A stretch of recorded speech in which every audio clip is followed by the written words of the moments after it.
నమస్తే, welcome to Liya news.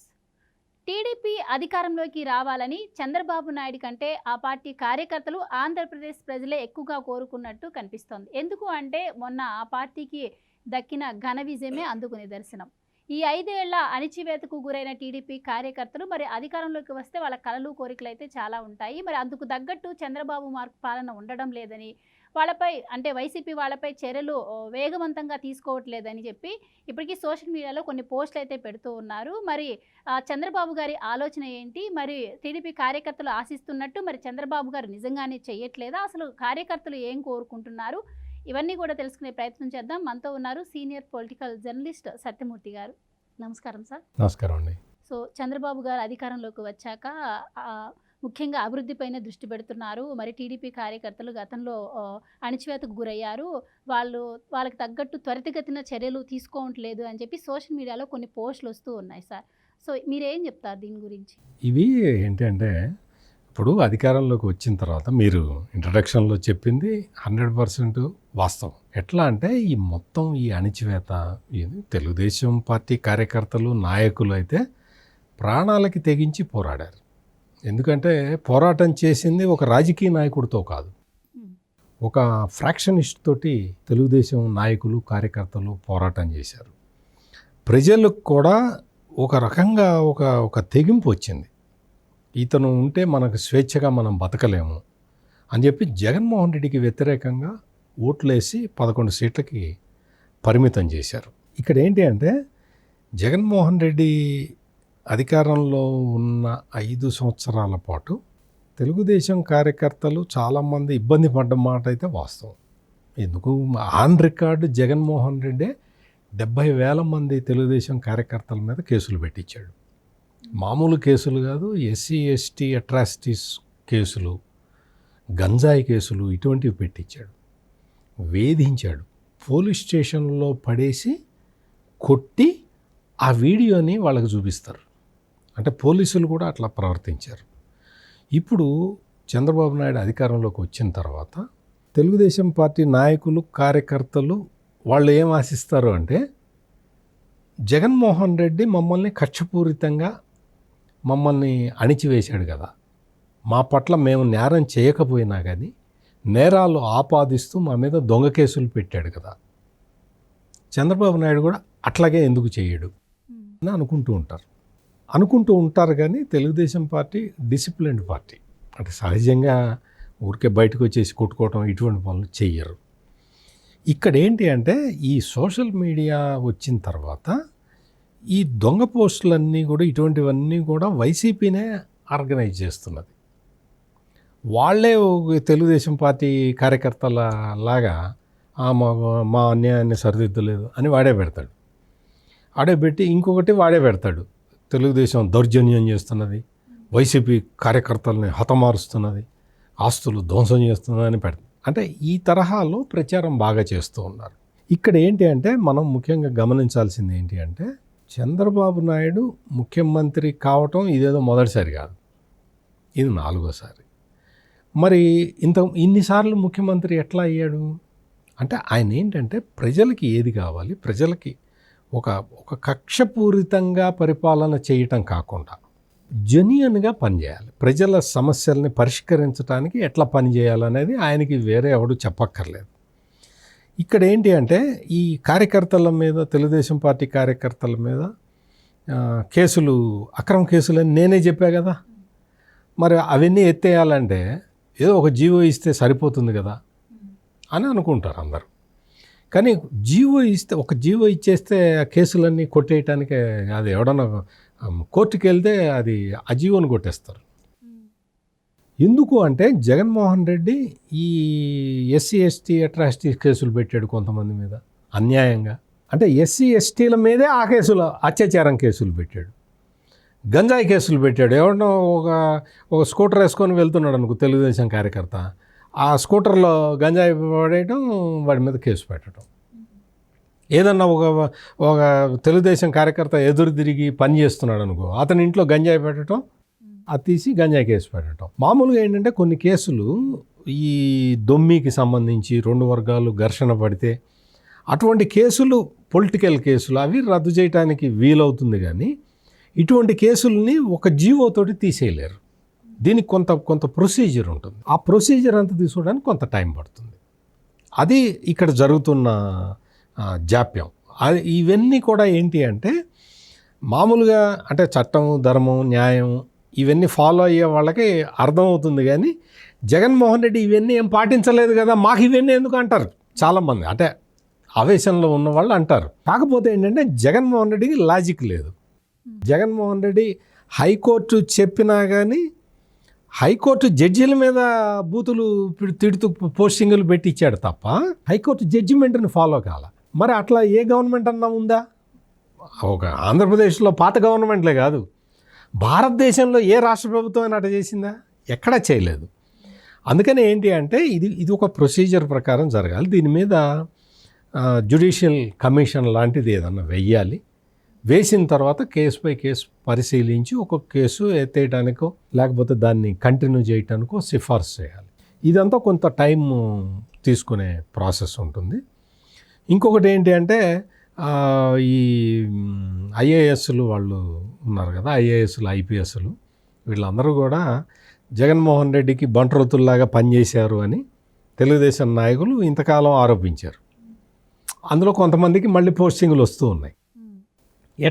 ఇవన్నీ ఎట్లా వస్తాయి, ఇవన్నీ ఇట్లా కాదు కదా, జరగకూడదు కదా, ఇట్లా చేయకూడదు కదా అని ఒక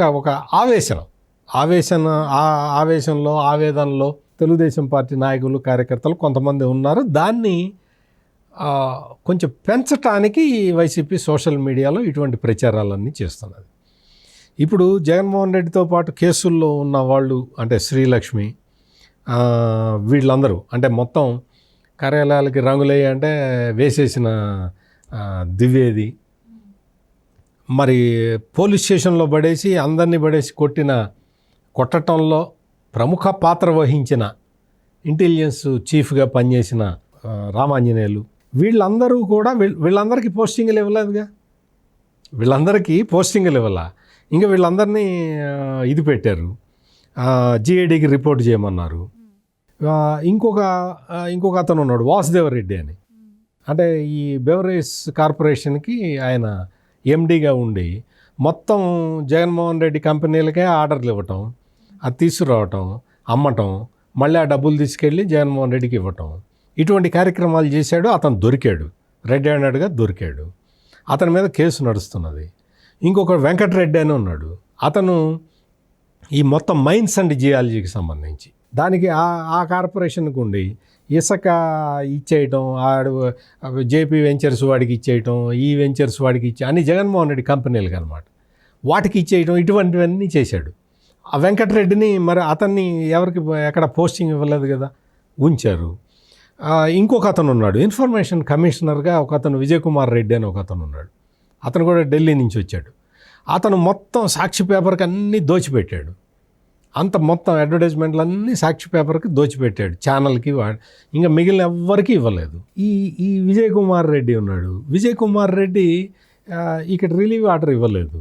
ఇవ్వకపోయినా ఢిల్లీ వెళ్ళి మనం ఏదో డబ్బులు పెట్టి మేనేజ్ చేసుకుందాం అని ప్లాన్ చేసుకున్నాడు. అక్కడికి వెళ్ళిన తర్వాత వాళ్ళు పిఐబిలో చేసేవాడు అనమాట, ప్రెస్ ఇన్ఫర్మేషన్ బ్యూరోలో.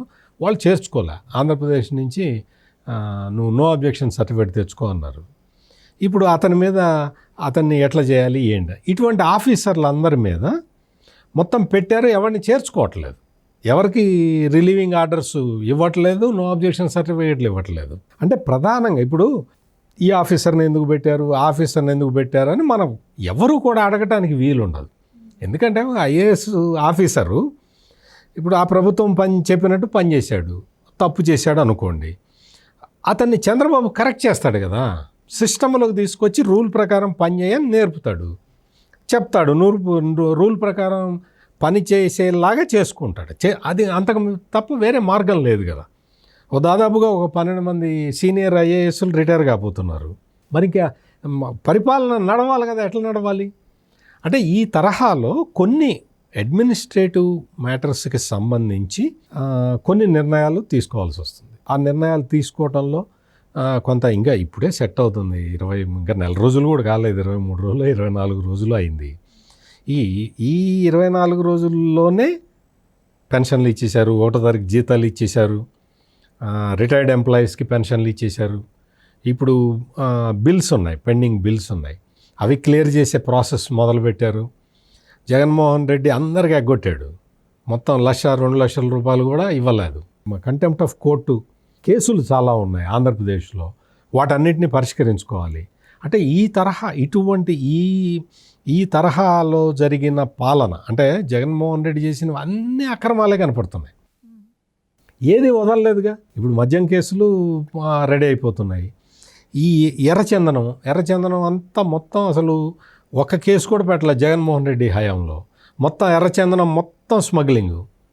అక్కడెక్కడో నేపాల్లో వెళ్ళి వెతికితే అక్కడ దొరికినాయి ఎర్రచందనం దొంగలు.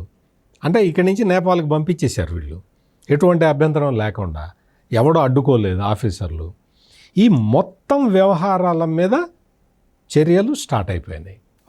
వాడెవడో ఒకడు కర్నూలు జిల్లాలో ఒకడు ఉన్నాడు, మాజీ ఎమ్మెల్యే, వాడు చిన్నపిల్లల్ని వేధించి ఆడపిల్లల్ని బ్లూ ఫిల్ములు తీసి చేస్తున్నాడు, అతన్ని పట్టుకున్నారు.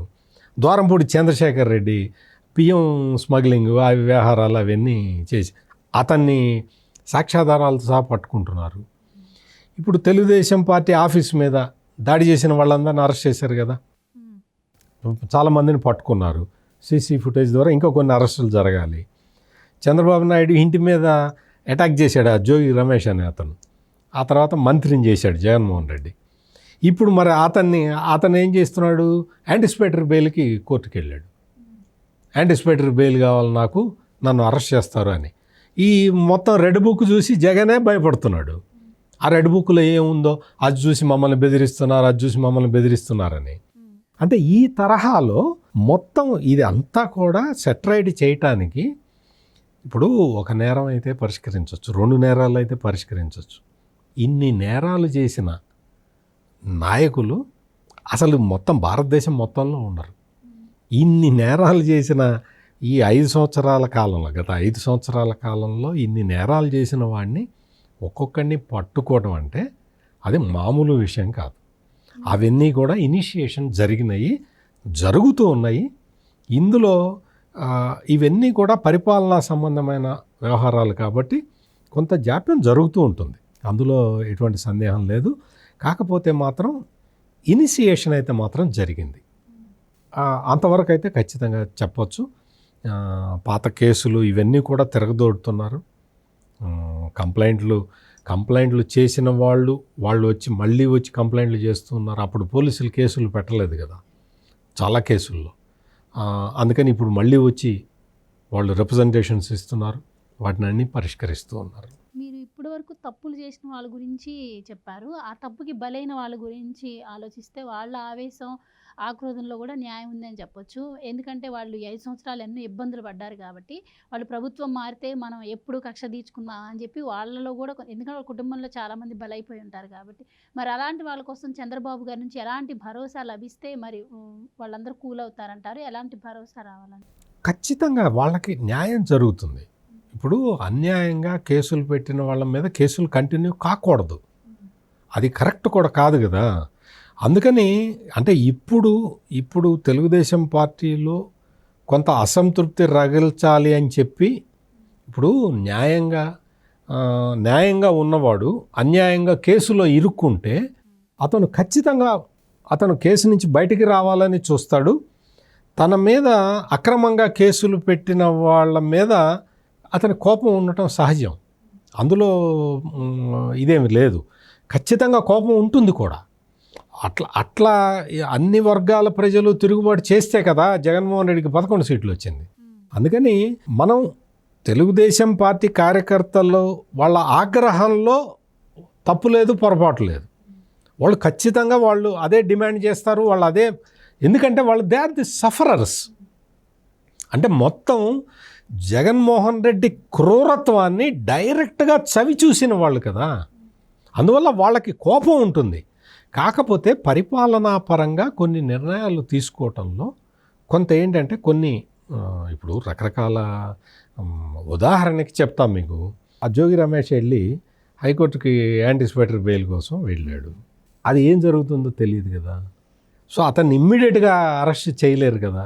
అంటే ఇటువంటివి న్యాయపరమైన కొన్ని సమస్యలు ఉంటాయి, పరిపాలనాపరమైనవి కొన్ని ఉంటాయి, న్యాయపరమైనవి కొన్ని ఉంటాయి. ఈ తరహాలో కొంత జాప్యం జరుగుతుంది, అందులో ఎటువంటి సందేహం లేదు. కాకపోతే ఏంటి అంటే ఇక్కడ మెయిన్గా మొత్తం పాదయాత్ర సమయంలో లోకేష్ యుగళం పాదయాత్ర చేసినప్పుడు ఈ వ్యవహారాలన్నీ దగ్గర నుంచి చూసి ఆయన నోట్ చేసుకున్నాడు. మా రెడ్ బుక్లో ఉన్నవన్నీ ఇవే కదా, ఎవరు అన్యాయం చేశారు, ఏ అధికారి ఎట్లా ప్రవర్తించాడు అనేవే అందులో ఉన్నాయి.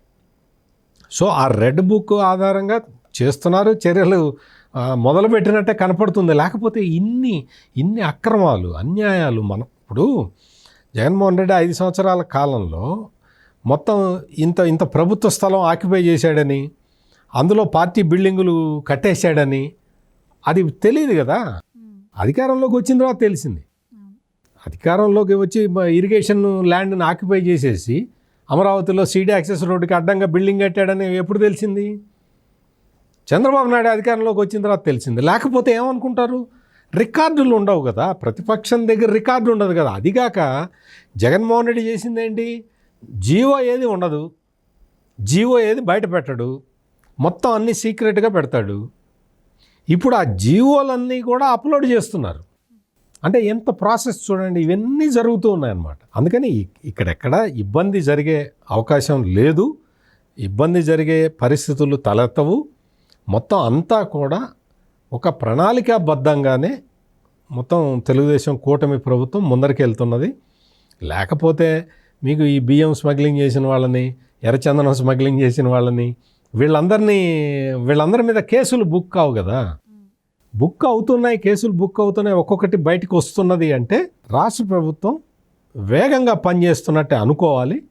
ఈ మధ్యలో ఈ రెచ్చగొట్టే ఇవన్నీ ఇటువంటివన్నీ ఈ సోషల్ మీడియా పోస్టింగ్స్ అవన్నీ చూసి ఎవరో కూడా ఆవేశం చెందాల్సిన అవసరం అయితే కనపట్టలేదు. Thank you so much. నమస్కారం అండి.